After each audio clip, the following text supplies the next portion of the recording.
dhammaan ardayda iyo dadka kale markaa dhigtaba casharada caafimaadka waxaan idinku salaamayaa salaanteena islaamka assalaamu calaykum waraxmatullaahi wabarakaatu. Salaanka bacdii maanta waxaynu dhigan doonaa wax lagu magacaabo drug dosage calculation, sidee baa loo xisaabiyaa dawooyinka ayaynu maanta baran doonaa. Haddaba sidaan dawooyinka u xisaabino waa inaynu adeegsanaa formuladan waxaynu odhanaysaa d-da oo markaa loo qaybiyey h-ta oo markaa lagu dhuftay q-da ayaynu markaa formuladaas aynu kusoo saaranaa. Weer xagga d-du ay noola mid tahay amount desiredka waxa anagu aan rabno. Tusaale dhakhtarku muxuu inoo qoray, h-tuna waxa weeye amount on hand waxa markaa gacanta lagu hayo.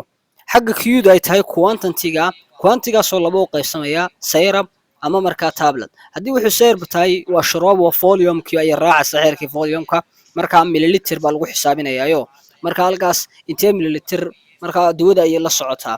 Tusaale dawooyinka qaar baa 120 milligram per 5 ml la raaciyo. 5 ml kaasi markaa waa quantity insha Allah example-da kale ayaan ku arki doonaa. Marna waa tablet oo per tablet baa la xisaabiyaa, halkii kinin baa la xisaabiyaa.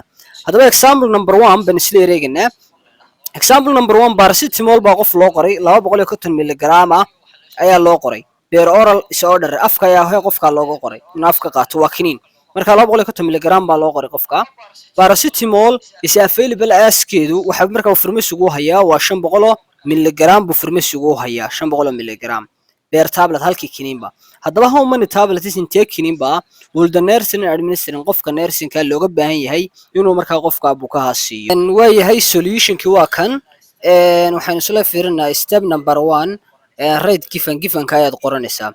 Given-kii d-du maxay noo tahay waa amount desiredkii waxaan rabno 250 milligram.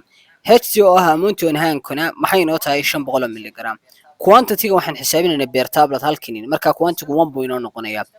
Step number 2 stepka labaad waxaynu qoraynaa markaa rate formuladan markaa qoraynaa. Formuladan waa d-da oo markaa loo qaybiyey h-ta oo lagu dhuftay markaa q-da markaa oo markaa u taagan quantity-ga. Step number 3 waxaynu sameynaynaa change formuladii baan waxaynu ku beddelanaynaa in a given. Formuladii iyo given-kii markaan la siiyey baan isku beddelaynaa. Formuladan maxay ahayd d-da oo ah amount desiredkii oo markaa loo qaybiyey h-ta oo ah amount on hand-ka oo lagu dhuftay markaa q-da oo markaa quantity-ga. 250 milligram oo markaa d-dii aniga ku beddeshay, xaggana h-tina aniga 500 milligram ku beddeshay. Aniga markaa ku dhuftay quantity-ga oo markaa hal ahaa. Markaan milligramka iyo milligramka aniga isu saaray 250 kaas waxaan ku dhufanaynaa halka waa 250 waatan. 500 na waan soo dhiganaa milligram iyo milligramna maraan isu saarnay. Marka 250 markaad u qaybiso 500 aad isku qaybiso waxay soo baxaysaa 0.5 tablet.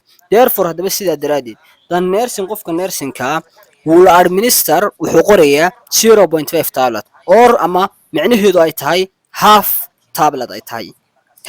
hal jab buu qofkii markaa siinaya. Kininkii suu isaga dhamaa wuxuu ahaa 500 milligram, hal jab ayuu siinaya.